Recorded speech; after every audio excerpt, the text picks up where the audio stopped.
안녕하십니까. 생방송 세븐데이스 임성훈입니다. 얼마 전 한 기관에서 교도소에 수감 중인 조직폭력배 100여 명을 대상으로 조사를 했는데요. 그 결과가 흥미롭습니다. 요즘에 많은 조폭들은 부동산과 같은 합법적인 사업에 진출하고 있고 월 수입은 400만 원 정도. 특히 자신의 일에 만족한다고 답한 사람이 75%나 돼서 직업 만족도가 아주 높게 나타났다고 합니다. 조폭 세계에도 변화의 바람이 불고 있다고들 하지만 요즘에 불거지는 사건들을 보면 그들의 무차별한 폭력 행위는 여전합니다.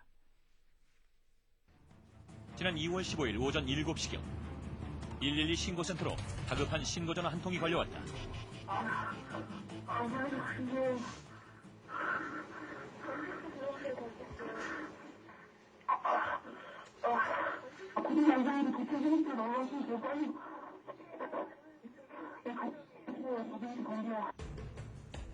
경찰이 출동한 곳은 주택가 골목의 반지 앞.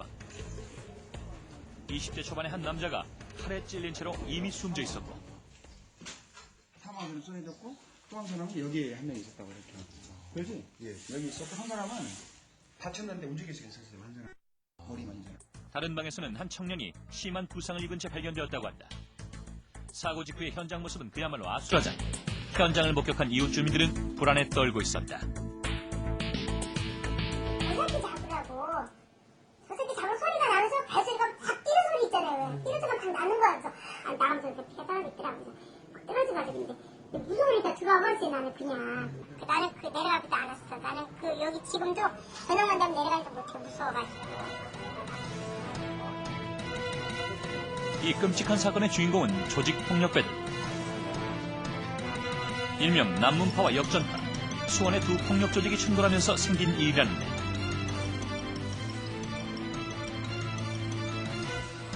카메라 좀 치워라. 조금만 치워하지 말고.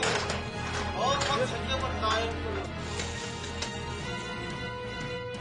급기야 살인으로 이어지고만 조폭들의 전쟁. 대체 수원의 조직폭력배들 사이에선 무슨 일이 있었던 것일까?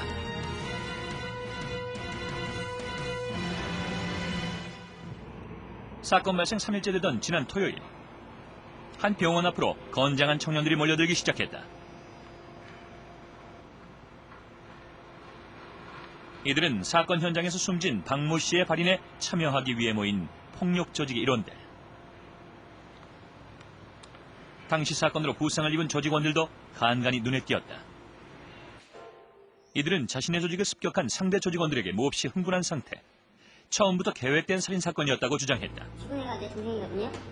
내 친구 동생인데 남은 애들이 어떤 마음으로 작정을 했는지 모르겠어요. 칼로 여기 머리가 이만큼 꽂혔고 1년 다음에 올려갖고 여기가 이만큼 다져지고 죽이려고 작정한 거예요. 그날 아침 이 방 안에선 무슨 일이 일어났던 것일까? 역전파 조직원이 술 마시고 있었던 그때 10여 명의 남문파 조직원들이 무기를 들고 들이닥쳤다고 한다. 불과 1-20분 만에 방 안에서 술을 마시던 4명의 역전파 행동대원들이 다치거나 사망했고 상대 측 남문파 조직원 1명도 부상을 입었다. 이들을 습격한 남문파 측은 다친 조직원을 끌고 도주해버렸다는 것. 경찰은 조직 이탈로 인한 양 폭력 조직의 갈등을 원인으로 보고 있었다.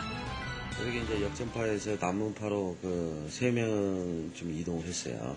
뭐 어린 꼬마애들도 아니고 어느 정도 이제 23살, 2살 이렇게 먹었는데 이동하니까 역전에서 이제 더 큰 애들이, 그러니까 선배들이 애들을 부른 거예요. 불러가지고 줄바닥을 때렸어요. 여기 때리니까 그걸 남문 애들한테 이야기를 하니까 우리가 혼내줄 테니 걱정하지 마라. 그래가지고 이름이 생긴 겁니다. 명절 바로 수원의 대표적 폭력 조직이라는 남문파와 역전파. 여기가 지금 어디죠? 지금 여기 수원 역전파 애들이 활동하는 주 무대, 여기 지금 사창가 쪽에 지금 있죠.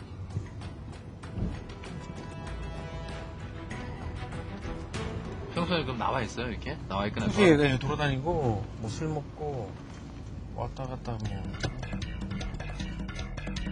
형사들에 따르면 현재 수원의 세 조직 중에서 남문파의 세력이 가장 크다고 한다. 쉽게 말하면 남문파는 남문이라는 곳이 있고 북문파는 북문이라는 곳이 있어요. 그런데 인계동이라는 특수한 지역 내에 남문파, 북문파가 다 들어와서 생활을 해. 역전 애들이 남문 애들 봤을 때 잘 나가 보이고 더 부러우니까 애들이 봤을 때는 비전이 없어 보이는 거야. 그러니까 역전파 생활을 하던 애들이 이제 야, 이왕 생활할 거면 남문을 가서 생활하자. 글로 옮겨서 갈라내가 이번에 하던 얘기가 하는 거지. 못 보고 움직이는 그렇죠. 지금 예를 들어서 돈 없는 조폭은 조폭도 아니야. 옛날에는 의리 하나 갖고 하는데 지금은 돈이 조폭이에요. 의리보다는 돈을 중요시한다는 요즘 조폭들. 그렇다면 요즘 조폭은 어떻게 돈을 벌어들이고 있을까? 여전히 유흥가를 중심으로 활동하지만 최근 그들은 합법적인 영역으로까지 사업을 확장시키고 있다.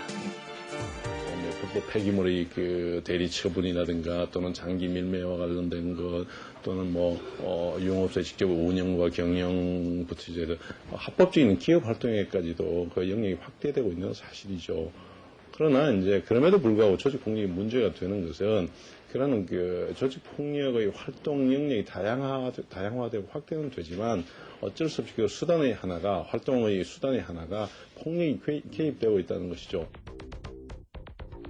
합법화된 사업에 뛰어들었다고 해서 사업 수단까지 합법적이진 않았다. 최근 드러난 조폭 관련 사건만 봐도 그들에게 폭력은 가장 쉬운 사업 수단임을 알 수 있다.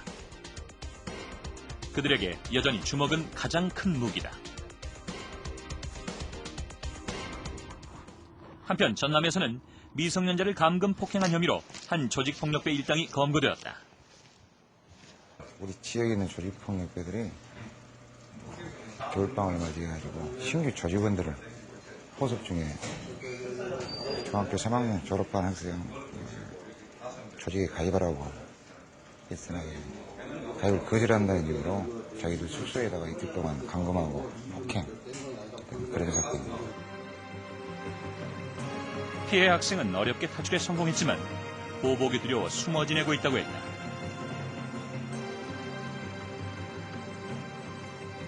우리는 피해 학생이 감금되어 있었다는 조직폭력배들의 합숙소를 찾아가 보았다. 그곳에는 아직도 여러 명의 조직원들이 생활을 하고 있었다.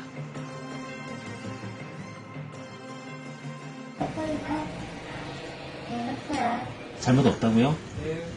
아, 그럼 저기 폭행한 사실이 없다는 거죠?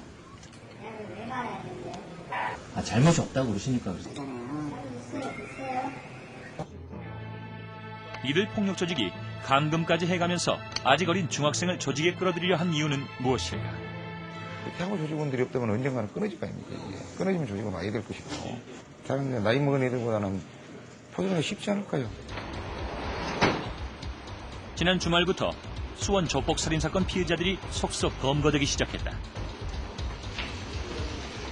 검거된 남문파 조직원들의 나이는 10대 후반부터 20대 초반. 그들은 이번 사건이 우발적이었다고 주장했다. 같은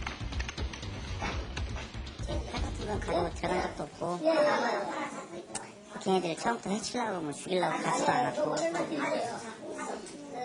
그냥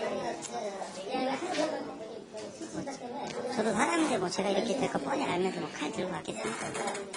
제 친구 칼 맞고 있고 다른 친구들이나 저나 바로 지금 칼 맞을 것 같은데 내가 살려면 어쩔 수 없는 행동이지. 경찰에 따르면 이들과 같은 1, 20대가 폭력 조직원의 약 75%를 차지한다고 한다.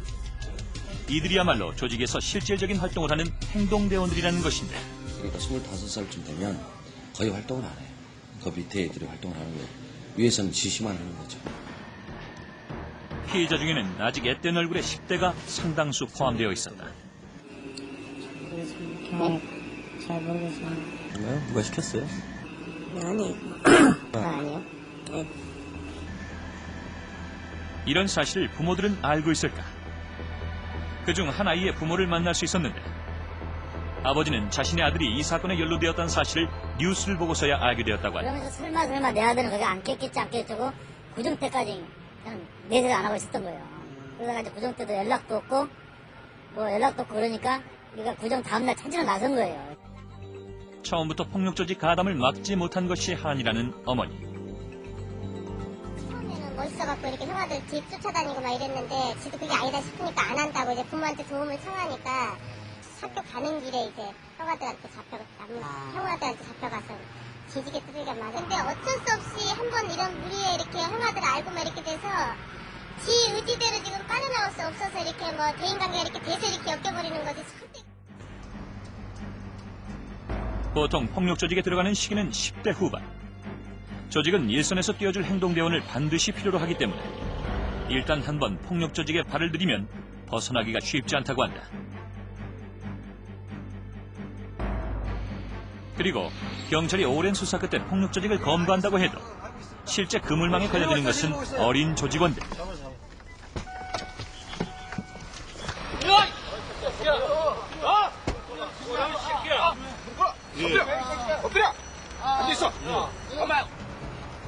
조직폭력배 소탕은 날이 갈수록 힘들어지고 있다. 최근 조직폭력배 그 조직 자체가 과거와 달리 정조직화되어 있습니다. 위와 아래가 분리되어 있다 보니까 아래를 갖다 잡아봐야 그 피라미드만 잡는 꼴이 돼요. 위는 건들지를 못합니다. 위를 또 건들려고 하니 이 사람들은 합법적인 사업을 가장하고 있단 말이에요. 추적이 어렵다는 얘기입니다. 눈에 띄는 폭력은 어린 행동대원들이 도맡고 정작 우두머리는 폭력에 직접 가담하지 않기 때문에 그들의 검거는 더욱 힘들어진다. 그래서 내가 건축업자를 하나를 물어가지고 돈을 좀 벌려고 그래. 그래서 이쪽 어디서 거래를 딱 했는데 고민거리가 이쪽 건축업자 때문에 죽겠어. 그럼 애들을 시켜서 가서 여기 린치를 가거나 패는 일이 생기잖아요. 예를 들면. 근데 갔을 때는 건축업자는 애들을 구분을 못해. 학생인지 이것이 뭐 어린 놈들인지 구분을 못했는데 아주 어린 놈들을 보내가지고 차버린단 말이야. 그런 걸 얘기 들어요. 바로 오늘 수원 조폭 살인 사건의 현장 검증이 실시됐다. 현재까지 검거된 행동대원은 18명. 조폭의 삶이 화려하다고 믿었다는 이들은 정작 고생만 하다 범죄자가 될 처지에 놓였다고 했다. 주머니에 1,000원짜리 하나도 없어도 구두 닦고 정장 입고 나가고 밥 300 굶은 다음에 정장 빼입고 구두 닦고서 시내 돌아가면 시내 돌 수 있겠어요? 예전에 어렸을 때 어땠는지 알아요? 잘 데가 없어가지고요. 시내에서 정장 입고 서서 잤어요. 보증금 150만 원에 월 27만 원을 내고 들어와서 한 지 석 달째. 벌써 2달이나 월세가 밀렸다. 생활이 고달파 조직을 벗어날 결심을 했던 차에 이런 큰 사건이 터졌다는 것이다. 어차피 지금도 적은 상태죠. 내나 뭐 저나 친구나 적은 상태고 사건이 끝나면 이제 수원에는 안 있을 거고 왜냐면 이제 오기 싫어지니까요. 무슨 일이 있어도 수원은 안 있어요. 이제와 후회하기엔 너무 늦어버린 것은 아닐까. 아직 한창 꿈을 꾸어도 좋을 이들을 여기까지 몰고 온 것은 조직폭력배에 대한 잘못된 환상이었는지도 모른다. 전문가들은 폭력 조직으로 유입되는 10대들만 막아도 조직폭력배의 반은 잡은 셈이다라고 얘기를 합니다. 우리가 만났던 10대들은 대부분 잘못된 환상 때문에 폭력 조직에 몸을 담게 됐다고 말을 했는데요. 그 어떤 말로도 폭력이 용서받을 수는 없는 일이죠.